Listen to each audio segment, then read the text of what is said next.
রাষ্ট্র সংস্কার প্রসঙ্গে রাষ্ট্র সংস্কারের সুনির্দিষ্ট কোনো রুটম্যাপ অথবা নিয়ম নীতি নাই। High everybody, I am Junaid Ashrafur Rahman from Bangladesh, Mymensingh district, Nandail municipality, 5 number ward. Hello, I'm Junaid Ashrafur Rahman, Honours Masters LLB. আমার বাড়ি বাংলাদেশের ময়মনসিংহ জেলার নান্দাইল পৌরসভার 5 নাম্বার ওয়ার্ডে। আজকে আমি যে বিষয়টা নিয়ে আলোচনা করব খুবই গুরুত্বপূর্ণ আলোচনা, খুব গুরুত্বের সাথে আমি সেটা আলোচনা করব। সেটা হচ্ছে রাষ্ট্র সংস্কার। রাষ্ট্র সংস্কার বিষয়টা আসলে কি? রাষ্ট্র সংস্কার বিষয়টা হচ্ছে, সহজভাবে আমি যেটা বলতেছি সেটা হচ্ছে, কোনো রাষ্ট্র যখন সংশ্লিষ্ট জনগণের অর্থাৎ সেই দেশের জনগণের ঠিকমতো কল্যাণ করতে পারে না, তখন সেই রাষ্ট্রের মধ্যে যেসব নিয়ম নীতি আছে সেগুলোকে সংশোধন করাই হচ্ছে রাষ্ট্র সংস্কার। অর্থাৎ আরও সহজভাবে বললে আমি বলবো, যখন কোনো রাষ্ট্র দুর্নীতি এবং দুর্নীতি দ্বারা ভরে যায় এবং উন্নয়ন কমে যায় এবং জনগণের বিভিন্ন ধরনের সেবা করতে বাধাপ্রাপ্ত হয়, দ্রব্যমূল্য নিয়ন্ত্রণের বাইরে চলে যায় এবং অন্যান্য সেবা যখন ঠিকমতো হয় না, তখনই রাষ্ট্র সংস্কারের প্রয়োজন হয়। এখন বিষয়টা হচ্ছে, রাষ্ট্র সংস্কার আসলে কারা করে? সহজ কথায় একদম নর্মালি আমি বলবো, যারা ক্ষমতায় থাকেন তারাই রাষ্ট্রের সংস্কার করেন।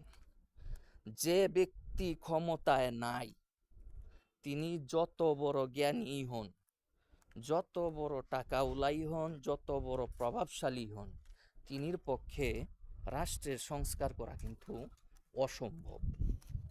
আর যিনি রাষ্ট্রের ক্ষমতায় আছেন, তিনির পক্ষে রাষ্ট্রের সংস্কার করা সহজ এবং এটাই তার কাজ। এখন বিষয়টা হচ্ছে, ক্ষমতায় কারা যায়? প্রধানত যারা রাজনীতি করেন তিনিরা ক্ষমতায় যান এবং যখন ক্ষমতার পট পরিবর্তন হয় তখন ক্ষমতাশীলরা অন্যান্য ব্যক্তিদেরকে এনে ক্ষমতায় বসিয়ে দেন।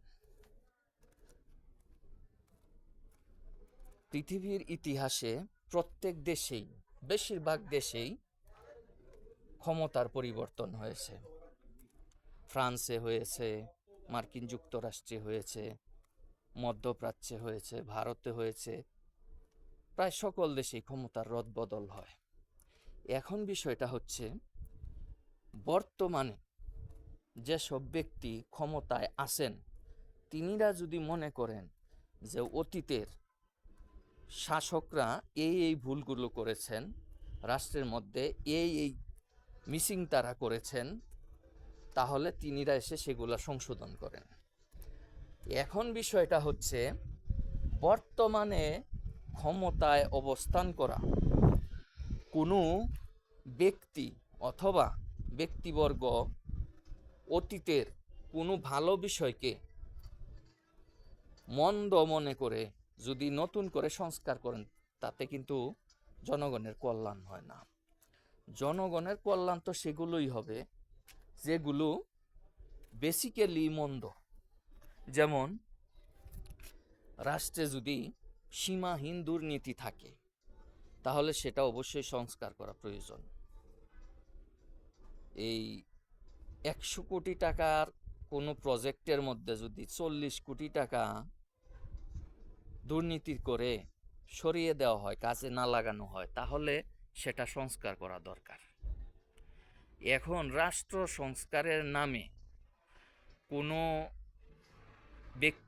ব্যক্তিবর্গ যদি এরকম কিছু করেন যে কিছু লোক এবং কিছু দল সুবিধাভুক্ত হবে আর কিছু দল, কোনো ব্যক্তি বিনাশ হয়ে যাবে, এটা কিন্তু সংস্কার হয় না। রাষ্ট্র সংস্কারের মূল বিষয়টাই হচ্ছে, কোনো গণতান্ত্রিক দেশে রাষ্ট্র সংস্কারের মূল বিষয়টাই হচ্ছে সেই রাষ্ট্রের নির্বাচনে সকল দল এবং মতের মানুষ অবাধ ও সুষ্ঠু নিরপেক্ষ নির্বাচনে অংশগ্রহণ করতে পারবেন। সেটাই হচ্ছে মূল বিষয়। এখন যদি কোনো সরকার, কোনো ব্যক্তি অথবা ব্যক্তিবর্গ যদি রাষ্ট্র সংস্কারের নামে নির্দিষ্টভাবে কোনো একটা দলকে বিনাশ করে দেন, কোনো একটা দলের নেতাকর্মীদেরকে বিনাশ করে দেন, তাহলে কিন্তু সেটা রাষ্ট্র সংস্কার হয় না। রাষ্ট্র সংস্কার করতে হবে রাষ্ট্রের সকল মানুষের কল্যাণের জন্য, যেটা সকল মানুষের জন্য কল্যাণ হয়। এমনকি যারা অতীতে রাষ্ট্র পরিচালনা করতে গিয়ে ঠিকমতো রাষ্ট্র পরিচালনা করে নাই, ঠিকমতো জনসেবা করেন নাই, এবং ঠিকমতো রাষ্ট্রের যে বাজেটগুলো আছে সেগুলো কাজে লাগান নাই, তাদেরকেও সংশোধন করে অবাধ ও সুষ্ঠু নির্বাচনে অংশগ্রহণ করানোই হচ্ছে রাষ্ট্র সংস্কারের মূল বিষয়।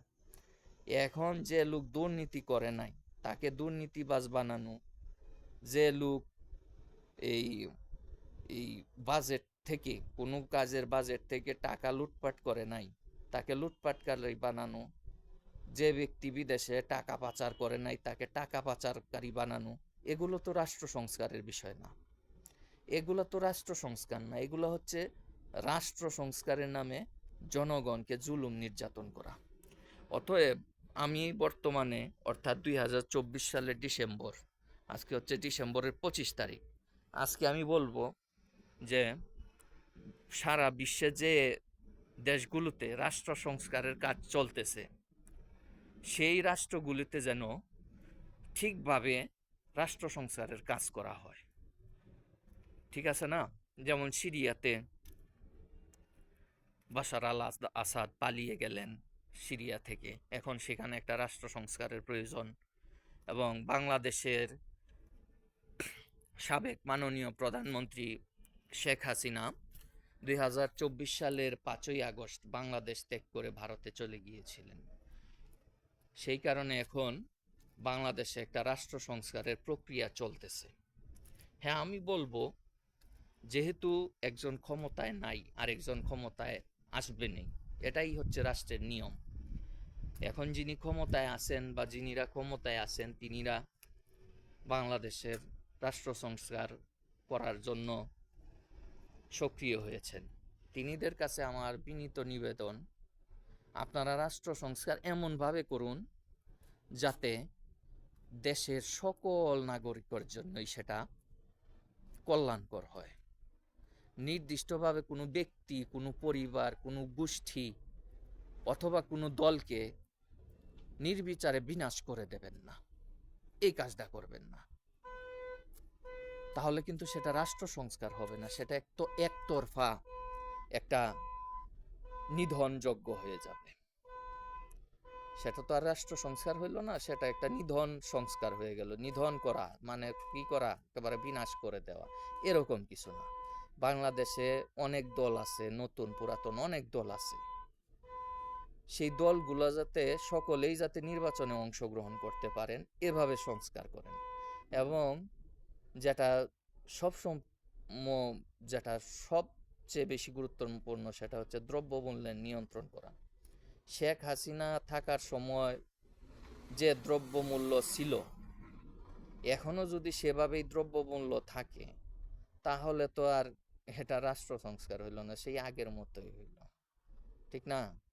এখন হঠাৎ করে কোনো গোষ্ঠীকে বিনাশ করে দেওয়া, আবার কোনো গোষ্ঠীর অথবা দলকে অথবা কোনো পরিবারকে একেবারে লাইমলাইটে নিয়ে এসে তাদেরকে ক্ষমতায় বসিয়ে দেওয়ার একটা প্রক্রিয়া করে ফেলা, সেটাও তো ঠিক।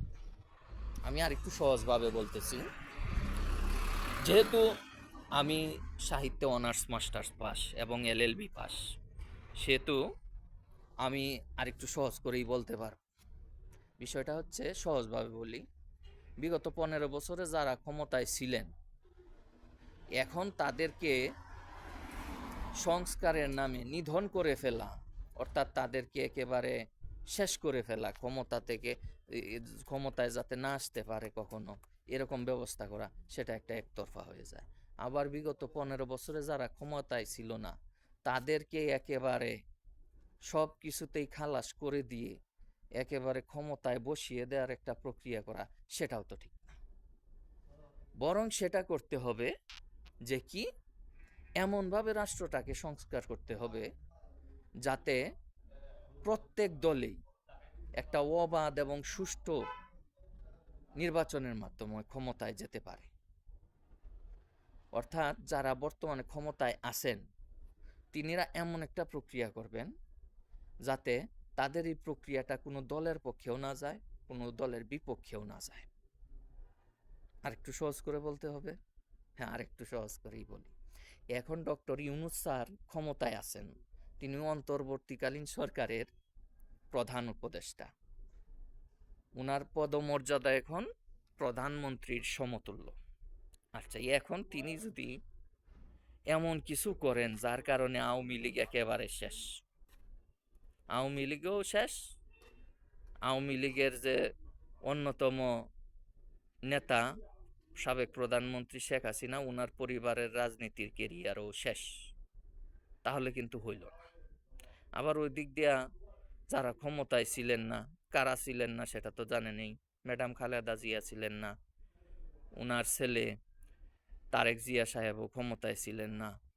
এখন এমন একটা প্রসেস করলেন, একেবারে এমন কিছু করে বললেন ডক্টর ইউনূস স্যার, যার পরে ম্যাডাম খালেদা জিয়া, তারেক জিয়া সাহেব একেবারে ক্ষমতায় এসে ইজি বসে গেলেন। সেটাও কি হয়? সেটাও তো হয় না। আমি বলতেছি যে আপনারা এমনভাবে সংস্কার করেন যেন আওয়ামী লীগও ক্ষমতায় আওয়ামী লীগও যাতে সামনের নির্বাচনে অংশগ্রহণ করতে পারে, এবং বিএনপিও অবাধ এবং সুষ্ঠুভাবে নির্বাচনে অংশগ্রহণ করতে পারে, এবং জনগণ যাদেরকে ভোট বেশি দিবেন তিনিরাই সরকার গঠন করবেন। এভাবে রাষ্ট্রটাকে আপনারা সংস্কার করেন। একতরফাভাবে আওয়ামী লীগও শেষ, শেখ হাসিনার এই এই পরিবারও শেষ রাজনীতি থেকে, তিনিরা বিদেশে থাকবেন, দেশে এসে রাজনীতি করতে পারবেন না, এরকম কোনো ব্যবস্থা না করা, আমি সেটা বলতেছি। অর্থাৎ যত আছে গণতান্ত্রিক দল সকলেই কি করবেন, রাজনীতিতে অংশগ্রহণ করতে পারবেন এবং নির্বাচনে অংশগ্রহণ করতে পারবেন একদম স্মুথলি, সহজভাবে, কোনো ধরনের কোনো ভয়ভীতি না, কোনো ধরনের কোনো বাধা বিপত্তি না, অবাধ এবং সুষ্ঠুভাবে। যদি এরকম হয় তাহলেই রাষ্ট্র সংস্কারটা ঠিক মতো হবে। এখন আপনি বলতে পারেন যে এই আপনি কোনো দলের নেতাও না, কোনো রাজনীতি দল করেন না, কোনো উপদেষ্টাও না, আপনি কেন এগুলো বলছেন? আমি এগুলো বলছি এই কারণে, আমি বাংলাদেশের নাগরিক, আমি বাংলাদেশের নাগরিক এবং একজন শিক্ষিত নাগরিক। আমি অনার্স মাস্টার্স এলএলবি পাস। আমি যদি না বলি তাহলে কি ও শিক্ষিত সলিমদ্দি কলিমদ্দি বলবে? কে বলবে? যদি বলার থাকে তাহলে আমি আছি, আমার মতো মানুষরা আছে রাষ্ট্র সংস্কারের ব্যাপারে আলোচনা করার। অতএব আমি যে আলোচনাগুলো এখন করলাম সেগুলো রাষ্ট্র সংস্কারের সাথে যারা এখন যুক্ত আছেন তিনিরা সেটা বিবেচনা করে দেখবেন। তো আজকের আলোচনা এই পর্যন্তই। সকলকে ধন্যবাদ। আসসালামু আলাইকুম।